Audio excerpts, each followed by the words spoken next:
Hi, I'm Shashank Bhargava, and you're listening to Three Things, the Indian Express news show. In this episode, we talk about the chief pontiff of an influential Mutt in Karnataka being arrested for sexually abusing two minors. We also go over the details of the car crash that killed Cyrus Mistry. But first, we talk about the Indian economy. Last week, we found out that India has become the world's fifth largest economy after it overtook the United Kingdom in the end of March 2022. This means that in terms of the overall GDP, India is only behind the US, China, Japan, and Germany. Now, although we knew that this was going to happen, it is a significant deal, but one that requires more context to understand, especially when it comes to its implications and limitations. And to do that, joining us is Indian Express's Udit Misra, who writes on the economy for the paper. Udit, before we talk about what being the fifth biggest economy in the world means for people, could you talk about how India managed to do this?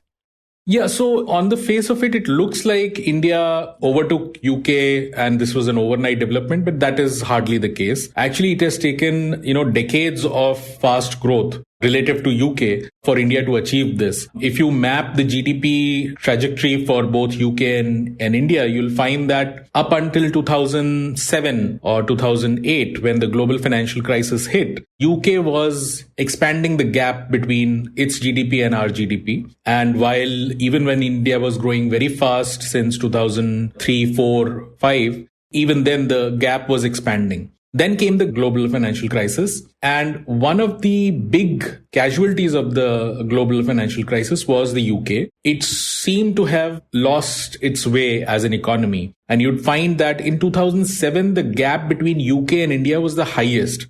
UK was at that time $3.1 trillion economy, and India was at around $1.2 trillion economy. And the gap was the highest. But since then, UK seems to have meandered. It grows one year, contracts the other. And we find that over the next 14 years, from 2007 to now, it seemed to have just basically stayed at the same level of GDP. So even now, as of 2021, UK's GDP is the same, roughly what it was in 2007. Whereas in India's case, we seem to have continued to post relatively fast growth rates, even though the financial crisis did impact us also, and we did lose a step or two, but we continued to post high growth rates. And that is how it has culminated to a point where we have just crossed the UK. It was largely anticipated that this was going to happen one of these days. And Udit, when people hear that India is now ahead of the UK in terms of the overall GDP, they think that now India will or could become a better country than the UK, a more prosperous country than the UK. But that is not really the correct way to look at it, right? Even though many people tend to think that way. Yeah, this is quite true. Overall GDP is a macro indicator, and people should understand that it has frankly nothing to do with the prosperity levels in the country. Population is a big differentiator here. India's population is way more than UK's. UK is just around 6.5 crores. We are at 140 crore. And so if you look at the most oft quoted number or metric in this regard is GDP per capita. For those of you who may not remember, GDP per capita is basically the total GDP divided by the number of residents in a country. Now, if you look at GDP per capita, UK is at $47,000 and we are at just above $2,000. So frankly, there is no way to compare. The difference is so much that it's meaningless to even compare. And just to give an example, that when I was talking about the 2007-2008 crisis, UK's GDP per capita fell between 2007 and 2009 by $12,000 from around $50,000 to $39,000 or $38,000. But the fall was $12,000. Now that is 6 times what our per capita GDP is today. And that just gives you a measure that even when they fell, that quantum was so much more than ours. and still they were at $39,000 or $38,000. So it's really not fair to compare. And GDP per capita is just one of the metrics. You could look at many other metrics like poverty levels or Human Development Index or universal health coverage, education, jobs, unemployment. And those metrics are just, we are not anywhere close to them. Yeah, because one thing you have mentioned in previous episodes is that GDP per capita is a bit of a misleading metric because it does not tell us about the inequalities within a country, and which is a matter of concern because India is one of the most unequal countries in the world. And just to illustrate this point, I thought an example might help. Because let's say if the total value of goods that you are producing in a year is 1,000 rupees, and the total value of goods that I'm producing in a year is 10 rupees, then our overall GDP is 1,010 rupees. And our GDP per capita is 5,005. But that doesn't mean that you and I are even close to being equal, right? Exactly. That is a correct thing. And it's often we say that if the rich man walks into the room, all of a sudden the GDP per capita of that room will just shoot up. But that doesn't mean that everybody in the room is actually better off. I mean, they obviously would be the same. And what the COVID situation has shown, the K-shaped recovery and everything, that actually there are many robust arguments to make that a lot of Indians are actually worse off. Distinctly worse off. Even those whose nominal incomes have stayed the same, in real terms, they have worsened because of inflation and all of that. And then there are millions who have actually lost livelihoods and income sources. So it's actually quite a remarkable thing what's happening. Okay, so here we are talking about India being the fifth largest economy and people saying how big of a deal it is. But as we have discussed, this doesn't mean that most people in the country have become prosperous. And also when it comes to lifting people out of poverty or our progress on the Human Development Index, we know that we have a long way to go when it comes to that. So would it even make a difference if tomorrow India were to become the biggest economy in the world ahead of the US? Yeah. So, this is a very interesting question to answer. Imagine for a moment that India became the number one economy in terms of GDP today. So our GDP was what US's GDP is. US's GDP is 21 lakh crores in dollars. If you were to sort of calculate a GDP per capita even at that level for India, it'll be $15,000. And we were talking about UK being at $47,000, US being at $55,000. Countries like Sweden or Finland, wherever, could be even higher than that, over $60,000, $65,000. So, which is to say that even if India was to become in a jiffy number one economy in terms of GDP, the GDP per capita will still be much lower. It might still not qualify to be a developed country, even if it was to become the number one economy in terms of GDP. And that only shows the effect of population on the overall metrics. And it also broadly points to many of those things that you talked about, what is happening to the society in terms of the gender gap, in terms of public availability of services. Say public transport is a very good example of what's happening to public transport. Pollution levels, health and education. None of those will immediately change. Even if we were to change it, it would not change just in a jiffy. They require persistent government interventions and reforms. And Udit, you earlier mentioned that because our population is so much, we'll have to increase our GDP significantly more for it to make a difference on an individual level all across. And one could hear that and say it's the population of India that's the problem. And if we had lesser people, we'd be better off. But is that the case? No, on the contrary, the population can be a massive resource. One reason why we are able to beat UK is because we have such a huge population which is producing all of that, consuming all those goods. If we were a smaller population, perhaps we wouldn't be in that league altogether. And think of it this way. Once we've crossed UK, our trajectory is still going to be on a very different plane. We are going to be much faster, whereas UK is going to be much flatter. So frankly, after we've crossed them, it would be very difficult for UK to actually catch us. That is another way to look at it. Because, their productivity levels are already quite high, whereas we are still very low in that order. And so we are likely to continue, hopefully continue increasing our productivity levels. And with the amount of population and everything, they will never be able to catch us again. And look at China or US, China, just by increasing the productivity levels and making their workers more productive, has now come to a state where even though it's number 2 in the global economy, second only to US, it's just a matter of time that the Chinese economies will overtake US. And once it overtakes, it would be difficult for US to then mount a climb back and sort of take over that position.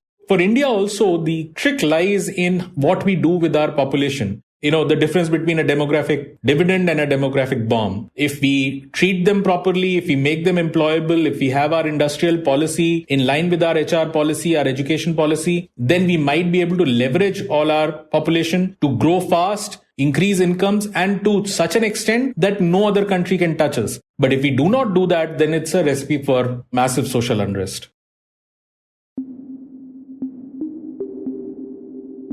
And next we talk about Karnataka.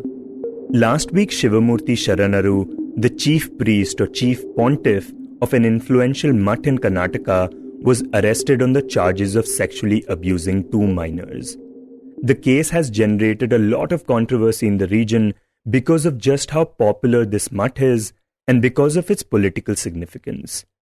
Now, a Mutt is essentially a religious institution which is generally formed to protect the interests of a specific community, which in the case of this Mutt is the Lingayat community, the most dominant community in Karnataka. In fact, the current and the previous chief minister are both from this community. When we spoke to Indian Express's Kiran Parashar, he told us more about this Mutt and the significance it has for the region. So first of all, this Lingayat Mutt, which is called Sri Jagadguru Murugarajendra Mutt, is located in Chitradurga. The headquarters is in Chitradurga, which is the central Karnataka. And Chitradurga is a place where you will find a lot of scheduled caste, scheduled tribes and backward class people. So this Mutt preaches the ideology of Basavana, a 12th century social reformer from Karnataka who was against practices of Brahminical cult. He says that this Mutt has in the past taken several progressive measures, including fighting against social inequalities like untouchability. In fact, he says that the Mutt allows members of all communities to enter its premises regardless of their caste or religion. In fact, Muslims are also allowed inside and Muslims do visit this Mutt. This Mutt is located in a 82-acre land in the outskirts of Chitradurga town, where you have a theme park, where you have a temple. They provide free food for the visitors. There is a museum. And this Mutt runs about 150 institutions. These institutions include 80 education institutions. Among 80 education institutions, you have a university in the Mutt's name, and you have several colleges, including medical colleges, dental colleges, and pharma colleges, first grade colleges, schools, and other first grade colleges. There are 15 education institutions alone in Chitradurga town, which belongs to Mutt. Besides this, the other thing to note is that this Mutt is one of the richest Lingayat Mutts in the state. Kiran says that over time, it has accumulated wealth through donations and land transactions, and that it now has centers across the globe. This, along with the fact that it is a Lingayat Mutt, is the reason that it carries a lot of political heft as well. So, the photo ops of all the politicians to Mutts is a common phenomenon in Karnataka, especially during elections, whether it's assembly or Lok Sabha. So basically, a photo or a cordial meet with the Swami sends a message to the community. So basically, if you see very recently, I think on August 3rd, Indian National Congress President Rahul Gandhi had come down to Karnataka and he met Murugarajendra Mutt head Shivamurthy, and he had taken Linga Diksha from him, which was in the political circles, it was also considered to be a good move because it was one kind of appeasing or also seeking votes from Lingayat community for Congress. So it was considered as one of the good moves for Congress. Now talking about Shivamurthy Sharanaru, who has been arrested for allegedly sexually abusing 2 minors, Kiran says that he was first appointed as a pontiff back in 1991, and since then has helped the Mutt resolve a lot of social and land disputes. And also during his tenure, he was able to get a lot of funds from the government as well as from other donors, and he was able to expand the centers of Mutt to other places as well. And as well as the education institutions numbers also increased during Shivamurthi's tenure as a pontiff. And also he has been very much vocal about demanding for other backward caste reservation for Lingayat community. And he was also part of movement to have a separate religion status for Lingayat community. Kiran says that he was also one of the main people behind allowing both women and Muslims to enter the temple of the Mutt. So Shivamurthy is a very influential leader in the Mutt's history. And just how influential he is can also be seen through the way the authorities acted after the two miners filed a complaint against him. So, on August 26th, when these women complained, as per the guidelines prescribed for POCSO Act, the police have to register an FIR against the Swamiji. So, the police registered an FIR and the Mysore police transferred the case to Chitradurga District Police, as according to the victims, the crime took place in Chitradurga district. So after this case was transferred, Shivamurthy Swami was not arrested for 6 days. The reason is because he is an influential Swamiji and he has power. In fact, at some point, even before the police started investigations or questioning Shivamurthy, former Chief Minister and BJP leader B.S. Yediyurappa said that it was a conspiracy against Shivamurthy sir and he has done nothing wrong. So this in a way shows that there was already people who were supporting him without knowing what really has taken place. He says that while some called it a conspiracy, other politicians just kept quiet, fearing political repercussions. For example, if you see former Chief Minister and Congress leader Siddaramaiah did not comment till Saturday, whereas B.S. Yediyurappa initially supported Shivamurthy and he stopped, and later there were some of the voices like BJP MP Lahar Singh was the one who spoke demanding for a unbiased investigation and if needed the case should be handed over to higher agencies. But most of the leaders, either BJP or Congress, did not comment over the issue. State Chief D.K. Shivkumar also did not comment for many days, as well as other leaders in the BJP also did not comment. But when Shivamurthy's arrest became inevitable, then some of the political leaders started commenting, saying that let the law course take its own way or its own course. So that was when people started to comment.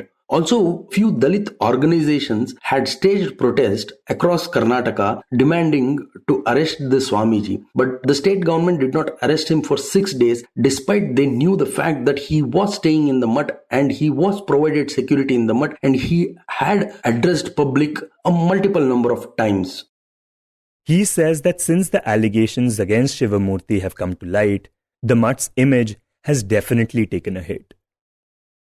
Because the pontiff is the face of the Mutt. So it is very important for a Mutt head to ensure the Mutt's image is also protected. Because for a Mutt, the person who can speak on behalf of the Mutt is the pontiff. So his words matters a lot. So when an allegation like this comes out, obviously the name of the Mutt has been damaged. So now people think like everybody in Chitradurga town or in other parts of Karnataka had a pride or had a positive thought about this Mutt because for the social reforms that they have done in the past as well as for the free food that they provide to everybody and also their fight against social inequality and their service in the field of education and other social activities as well as for fighting OBC reservation for Lingayat community, all these things. But all of a sudden, a Mutt seer has been booked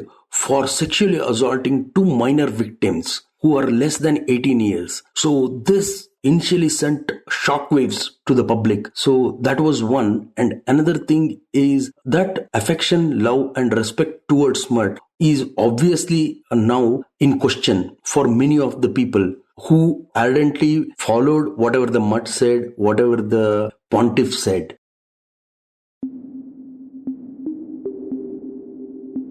And in the end, we talk about the car crash that killed Cyrus Mistry, the former head of Tata Sons, and Jahangir Pandole, the director at KPMG Global Strategy Group. On Sunday, both of them, along with Anahita Pandole, a leading Mumbai gynecologist, and her husband Darius Pandole, had been traveling from Gujarat to Mumbai when the crash took place. When we spoke to Indian Express's Yogesh Naik, he told us more about it. So basically, Anahita was driving the car from what the police tells us. Her husband, Darius, was sitting next to her. And Cyrus Mistry and Anahita's brother-in-law, Jahangir, they were on the rear seat. And they were all returning from Odwada. This is a very religious place for Parsi community, and they were returning after some prayers. So as they were on the highway, when they neared the bridge on the river Surya, she was driving very fast and she was trying to overtake a vehicle. Basically, this is a 3-lane carriageway on the northbound side and 3-way carriageway on the southbound side. So when the bridge comes, it suddenly becomes into a 4-lane thing when you come towards Mumbai. While overtaking, she could not anticipate and she could not trouble that was waiting ahead. She could not turn her vehicle. And then suddenly she rammed into the edge of the bridge. And this impact was so great that she had a pelvic fracture. She has multiple fractures. She and her husband were in the front seat. They were saved because of the airbags. But Jahangir and Cyrus Mistry, they were in the rear seat. So the police tells us that Cyrus was instantly died over there. And the local police, the Kasa police, they sent Anahita and her husband with a constable to Rainbow Hospital in Vapi. Yeah, and Yogesh, the police have said that this was a case of reckless driving. Do we know the speed at which Anahita was driving when the accident happened? The maximum permissible speed on this highway, that is NH48, is 100 kilometers per hour. So they were more than 100 kilometers per hour. And the other thing is that both Cyrus and Jahangir, sitting in the back seats, were not wearing seatbelts, right? Both of them, they were not wearing seat belts, and if they were wearing seat belts, they would have been saved from the impact and they would have survived, but with lesser injuries probably. They were not wearing seat belts. Anahita and her husband got saved because they were wearing seat belts and the airbags got activated, but yet they have multiple injuries. And I just want to mention this for the benefit of our listeners that according to the law, you are mandated to wear seat belts even when you are sitting at the back of the car. Many people don't know this rule, and even the traffic police don't regularly enforce it. But earlier you mentioned that both Anahita and her husband were taken to the Rainbow Hospital in the city of Vapi in Gujarat after the accident. Could you talk about what happened when they reached there? Now, this Rainbow Hospital is a super specialty hospital. So when Anahita was sent there, her blood pressure could not be recorded. Her oxygen saturation levels had fallen to 45. Then she was given a lot of first aid and then her blood pressure started picking up. Her husband had a lot of jaw injuries. So they were being treated there. Okay, so she was there in Vapi, but now she has been shifted to Mumbai. Though we understand that this could not happen that easily. Could you tell us why? Anahita is basically a gynecologist and she's got lots of friends in the medical fraternity. So they were wanting to bring her to Bombay since last night. So a helicopter was kept ready. Then Vapi is very close to Daman Air Base of the Coast Guard. So they were planning to send an air ambulance there to pick her up. But doctors say that her lungs sustained injuries. So, she was not in a position to be airlifted. So when you fly, the pressure reduces and this has a negative impact on the lungs. So this was not advisable. But she started becoming stable by, say, about midnight. And I spoke to Dr. Tushar, who was there, who's owning the Rainbow Hospital and who's a physician also. He said 2 ambulances came from Bombay with a team of intensivists and the trauma specialists. And a green corridor was created this morning and they left Vapi at around 6 a.m. and then they reached Mumbai at around 9 a.m. Traffic at all important junctions was stopped and they were brought to Mumbai and they started around 6 o'clock from Vapi and reached Bombay at around 9 p.m. and the distance is around 174 kilometers from Vapi to Mumbai. So that was covered in a very short time of 3 hours. Anahita is currently undergoing a surgery in HN Reliance Hospital and her husband, he has sustained a lot of jaw injuries. So he will undergo surgical procedures little later. You were listening to 3 Things by the Indian Express. Today's show was written and produced by me, Shashank Bhargava, and was edited and mixed by Suresh Pawar. If you like the show, then do subscribe to us wherever you get your podcasts. You can also recommend the show to someone you think will like it, share it with a friend or someone in your family. It's the best way for people to get to know about us. You can tweet us at Express Podcasts and write to us at podcast@indianexpress.com.